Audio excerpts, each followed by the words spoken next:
उधर इस पूरे मसले पर हमारे संवाददाता पवन सिवर परिवहन मंत्री मूलचंद शर्मा से खास बातचीत करेंगे। सीधे लिए चलते हैं आपको। ओवर टू यू पवन।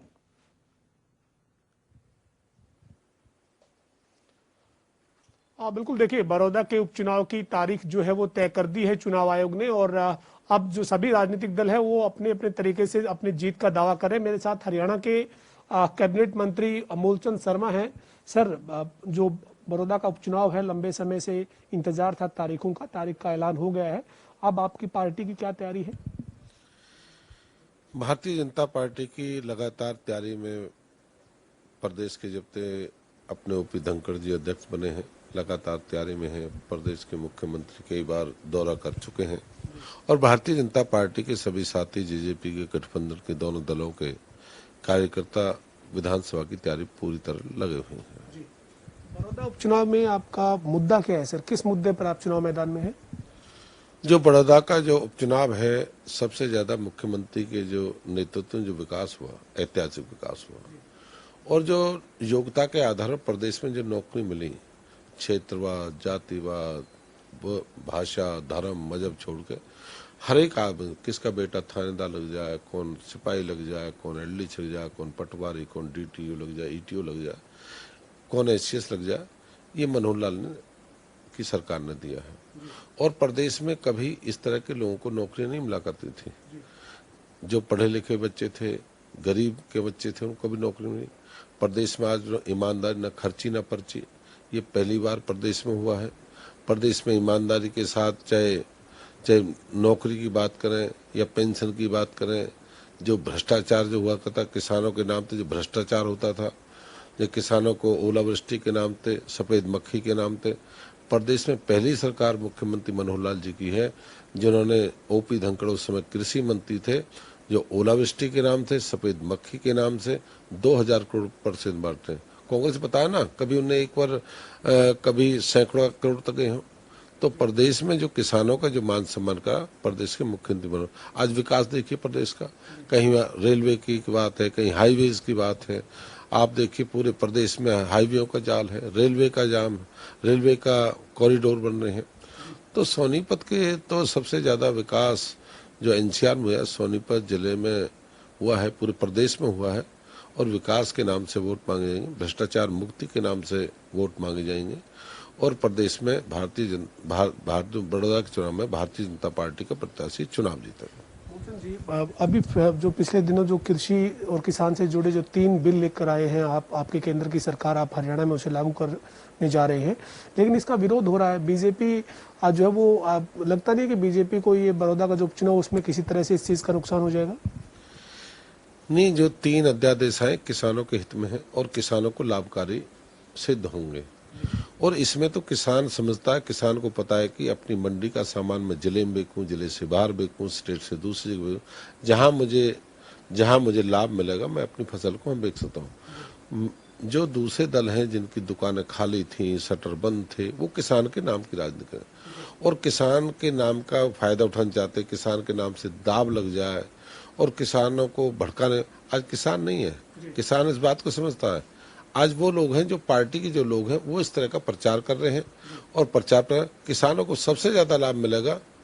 तो जो 3 अध्यादेश जो बिल पास है, सबसे ज्यादा लाभ किसानों को मिलेगा।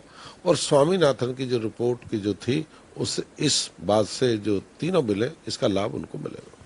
जी, जो बड़ौदा की सीट है वहां पर पिछले 3 समय से, यानी 5-5 साल का जो 3 कार्यकाल है, यानी 15 साल से कांग्रेस जो है वो वहां पर चुनाव जीत रही है। इससे पहले इंडियन नेशनल लोकदल वहां पर चुनाव जीतती रही है। अभय सिंह चौटाला कहते हैं कि ये चौधरी देवलाल ओम प्रकाश चौटाला के का जो है वो प्रभाव की सीट है। यहाँ पर चौधरी ओम प्रकाश चौटाला और चौधरी देवलाल के जो है वो समर्थक हैं, कार्यकर्ता हैं, और भूपेंद्र सिंह हुड्डा अपने गढ़ की सीट उसको मानते हैं। बीजेपी का कमल कैसे खिला पाएंगे सर? लोग कहते थे कि हरियाणा में बीजेपी का कमल कब खिलेगा, और कभी कल्पना नहीं करी थी। 2014 के चुनाव में भारतीय जनता पार्टी ने पूरा परचम फैलाया, लोकसभा में परचम फैलाया और 19 में परचम फैलाया। 19 में लोकसभा की 10 की 10 चुनाव जीती और उससे पहले जींद का चुनाव जीते और बड़ौदा का चुनाव इस पे जीतेंगे। हरियाणा के लोग मानते हैं, हरियाणा मानते हैं कि विकास की तरफ है। मनोहर लाल कि प्रदेश के मुख्यमंत्री विकास होगा। पहले किसने कहा था?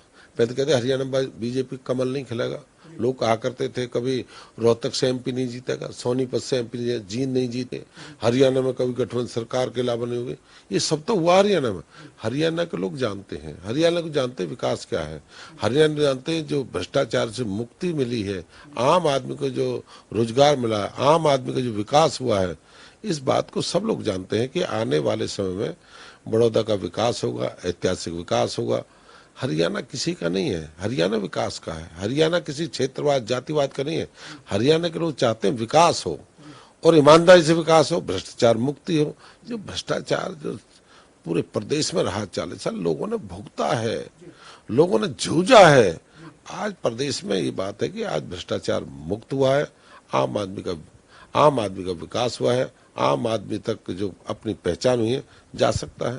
इस बात का लाभ मिले इस चुनाव से। कह रहे हैं मूलचंद जी कि विकास की याद बड़ौदा में बीजेपी को या सरकार को पिछले 5 साल में क्यों नहीं आई? अब वहां पर उपचुनाव हो रहा है तो यहाँ पर आके घोषणाएं कर रहे हैं, शिलान्यास किए जा रहे हैं, उद्घाटन हो रहे हैं, करोड़ों रुपए की योजनाओं की बात की जा रही है। पिछले 5 साल में बड़ौदा क्यों नहीं दिखा? फिर नहीं, वो बताया ना 10 साल उन्होंने क्या करा।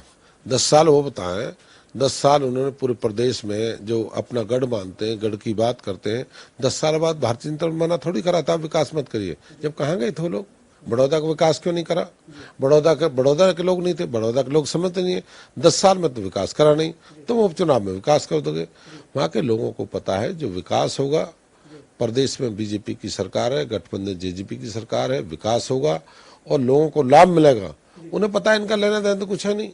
जो विकास होगा तो भारतीय जनता पार्टी करेगी और प्रदेश के मुख्यमंत्री मनोहर लाल जी करेंगे। तो ये विकास की बात कहाँ करते हैं? विकास ये बताया ना इन्होंने क्या करा है। कांग्रेस की आप बात करें, लेकिन इंडियन नेशनल लोकदल जो है वो भी दमखम के साथ चुनाव प्रचार में वहां जुटी हुई है और वो कहते हैं कि ये चौधरी देवीलाल और ओम प्रकाश चौटाला की पुरानी सीट रही है और यहाँ पर हम बहुत बार जीते हैं, इस बार भी जीतेंगे। नहीं, वहां के लोगों ने सम्मान दिया, जिताना लोगों ने जो सम्मान देना लोगों ने जो जिताए वो ठीक, पर वह जिताने से लाभ तो नहीं मिला, विकास तो नहीं हुआ। जिताया जब तो नहीं जिता रहे उन लोगों को, जब तो कह रहे हैं हम विकास को जिताएंगे। हम आदमी नहीं जिताएंगे, हम विकास को जिताएंगे, हम क्षेत्रवाद को खत्म करेंगे, हम भारतीय जनता पार्टी को वोट देंगे और विकास के नाम वोट देंगे। जो लोग हमारी वोट को लेते रहे, लूटते रहे, विकास नहीं हुआ, उस बात का तय करेंगे वहां के लोग, हम विकास को जिताएंगे। आखिरी सवाल है मेरा, जननायक जनता पार्टी के साथ आपका गठबंधन है, गठबंधन के सहयोगी जो दल हैं आपके साथ, उनका आपको कितना फायदा आपको मिलता हुआ नजर आ रहा है बड़ौदा के उपचुनाव में? नहीं, गठबंधन की हमारी जेजेपी की और हमारी अब भारतीय जनता पार्टी की प्रदेश सरकार है और सबके दोनों दलों के लोगों से लाभ मिलेगा और मिलकर चुनाव लड़ेंगे। प्रदेश में दोनों की सरकार है और गठबंधन से लाभ ही होता है और दोनों मिलकर चुनाव लड़ेंगे, अपनी सीट जीतेंगे। तो ये हरियाणा के परिवहन मंत्री मूलचंद शर्मा हमारे साथ थे, जिन्होंने कहा है कि बड़ौदा के उपचुनाव में जो सरकार चुनाव लड़ेगी उसके लिए सरकार के पास केवल मुद्दा है विकास का मुद्दा, डेवलपमेंट का मुद्दा है। भ्रष्टाचार खत्म करने की जो शुरुआत हरियाणा के मुख्यमंत्री मनोहर लाल के नेतृत्व की सरकार ने जो की है उसको लेकर हम चुनाव मैदान में उतरेंगे। और कांग्रेस और इनेलो पर मूलचंद शर्मा ने निशाना साधते हुए कहा है कि लोगों ने उनको मान सम्मान दिया लेकिन उस क्षेत्र का विकास नहीं किया।